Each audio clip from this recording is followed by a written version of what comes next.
হাসান বলে, নানাজি আপনার মেয়ের নামের বিচার, ফাতেমার নামের বিচার।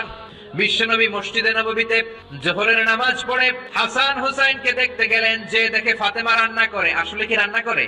চুলার মধ্যে পাতিল দিয়ে পানি গরম করে আর হাসান হুসাইনকে বুঝ দেয়, ঠিক কিনা? বিশ্বনবীর পায়ের আওয়াজ শুনে ঘুমন্ত হাসান আর হুসাইন জেগে গেল। দৌড়ে এসে নানাজিকে ঝাপটে ধরে ডেকে বলে, নানাজি গতকাল কেন দেখতে আসলেন না? আজকে দুপুর হয়ে গেল, বিকেল হয়ে যাচ্ছে, এখন বুঝি আপনি দেখতে আসার সময় হলো? বিশ্বনবী বললেন, হাসান হুসাইন এই তো এইমাত্র জোহরের নামাজ পড়ে আসলাম, তোমাদের খোঁজ খবর নিতে এসেছি। হাসান আর হুসাইন বলল, কি খোঁজ খবর নিবেন? খোঁজ খবর নেওয়ার আগে একটা বিচার করে দেন, বিচার। আপনি তো আহকামুল হাকিমিন। বিশ্বনবী বললেন, কিসের বিচার? হাসান বলে, নানাজি আপনার মেয়ের নামের বিচার। বিশ্বনবী বললেন, ও হাসান, আমার মেয়ে ফাতেমার আবার কি বিচার? কি অপরাধ আমার ফাতেমার?